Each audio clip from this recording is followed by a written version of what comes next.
Hi, welcome to Sam creations. నేను మీ సుజాత. అందరికీ happy Ugadi అండి. ఈ వీడియో వచ్చేసి ఉగాది వ్లాగ్. ఈ వీడియోలో మార్నింగ్ నుంచి పూజ కంప్లీట్ అయ్యే వరకు షూట్ చేశాను. నా ఛానల్ ఫస్ట్ టైం చూస్తున్నట్టయితే సబ్స్క్రైబ్ చేయండి. మార్నింగ్ అందరి ఇంట్లో లాగానే పండుగ కాబట్టి ముగ్గులు, ఇల్లు కడగడం, గడపలు పూజించడం కంప్లీట్ అయిపోయినాయి.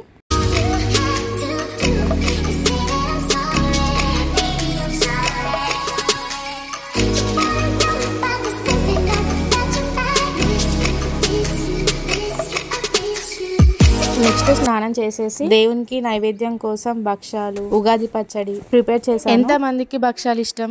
అదే అండి, నేతి బొబ్బట్లు. వీటిని కొన్ని ప్లేసెస్ లో పోలేలు అంటారు, బూరెలు అంటారు. పాలు విత్ భక్షాలు సూపర్ కాంబినేషన్. సరే కానీ ఈ భక్షాల రెసిపీ ఎలా చేయాలో చూద్దామా. ఒక గ్లాసు శనగపప్పు తీసుకొని శుభ్రంగా కడుక్కొని 2.5 కప్పుల వాటర్ ని యాడ్ చేయాలి. ఇందులో చిటికెడు పసుపు వేసుకొని స్టవ్ మీద పెట్టేయాలి. 4 విజిల్స్ వచ్చేదాకా అలానే ఆఫ్ చేసేయాలి. పప్పు ఉడికే లోపు మనం పిండిని ప్రిపేర్ చేసుకుంటాము. 3 స్పూన్స్ గోధుమ పిండి, 3 స్పూన్స్ మైదా పిండి తీసుకున్నాను. 1/2 టేబుల్ స్పూన్ సాల్ట్ ని కూడా వేసుకోవాలి. కొద్దిగా వాటర్ పోస్తూ కలుపుకోవాలి. నెయ్యిని కూడా పోసి మంచిగా కలుపుకోవాలి. 15 మినిట్స్ అలానే పక్కకు పెట్టేసేయాలి. నెక్స్ట్ పప్పు కూడా ఉడికిపోయింది. వాటర్ అంతా తీసేసి మిక్సీ జార్ లో వేసుకొని మిక్సీ అన్న పట్టుకోవచ్చు, లేకుంటే పప్పు గుత్తితోటి ఎనిపినా కూడా సరిపోతుందండి. పప్పు బాగా ఉడికిపోయింది. మనం ఫస్ట్ 1 కప్పు శనగపప్పు తీసుకున్నాం కదా, ఇప్పుడు కూడా 1 కప్పు బెల్లాన్ని తీసుకోవాలి. నెక్స్ట్ స్టవ్ మీద పెట్టేసి లో ఫ్లేమ్ లో ఉంచుతూ కలుపుతూ పాకం అనేది దగ్గరికి వచ్చేదాకా కలుపుతూ ఉండాలి. ఉడికేటప్పుడే యాలకుల పొడిని కూడా అందులో యాడ్ చేయాలి. చూడండి, పూర్ణం అనేది దగ్గరకు వచ్చేసింది. నెక్స్ట్ పిండి కూడా మంచిగా మెత్తగా నానిందండి.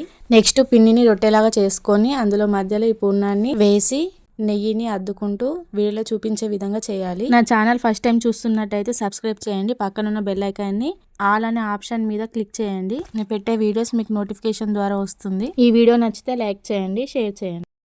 బూర అయితే చేయడం కంప్లీట్ అయిపోయింది. నెక్స్ట్ ప్యాన్ పెట్టేసి ప్యాన్ హీట్ అయిన తర్వాత నెయ్యిని వేస్తూ కాల్చుకోవాలి. ఇలానే నెయ్యిని వేస్తూ 2 సైడ్స్ కాల్చుకోవాలి. అంతే అండి, పోలేలు కంప్లీట్ అయిపోయినాయి.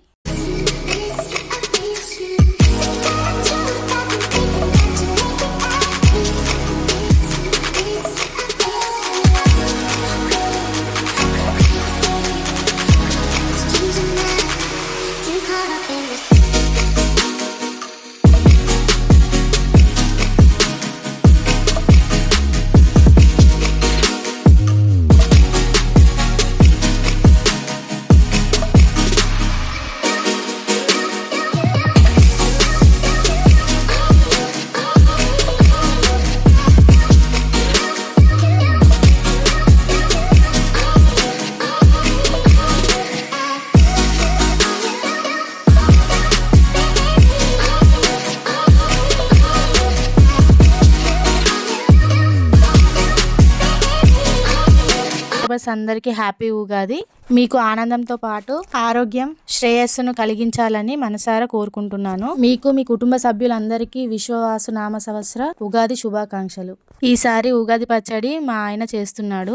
చూడండి, లాస్ట్ టైం ఉగాది పచ్చడి నువ్వు చెయ్యు అంటేమో అప్పుడు చేయలేదు, కానీ ఈసారి వాళ్ళ ఫ్రెండ్స్ చెప్పారట మగవాళ్ళు చేయాలని. ఈసారి కూర్చొని చేస్తున్నాడు. ఇంట్లో కూడా మగవాళ్ళు దీపం ముట్టిస్తేనే మోక్షం ఉంటుందంట, కానీ అందరికి టైం ఉండదు. కానీ టైం ఉన్నప్పుడు మాత్రం మగవాళ్ళే దీపం ముట్టియాలి. నెక్స్ట్ కుండకైతే బొట్టు పెట్టేసి చింతపండు రసం, బెల్లం, చిన్నగా కట్ చేసుకున్న మామిడికాయ ముక్కలు, వేప పువ్వు, సాల్ట్, ఓమ వేసి మంచిగా కలుపుకోవాలి. 6 రుచుల సమ్మేళనంతో ఉగాది పచ్చడిని తయారు చేస్తారు. 6 రుచులు అంటే 6. ఈ 6కి ఒక్కొక్క దానికి ఒక్కొక్క అర్థం ఉంటుంది.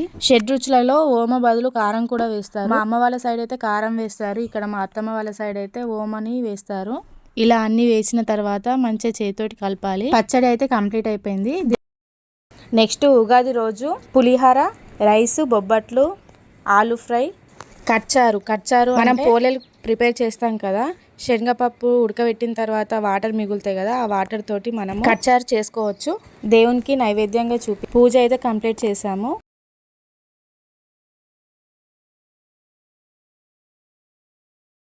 ఈ వీడియో నచ్చితే సబ్స్క్రైబ్ చేయండి, లైక్ చేయండి, మీ ఫ్రెండ్స్ అండ్ రిలేటివ్కి షేర్ చేయండి. Thank you.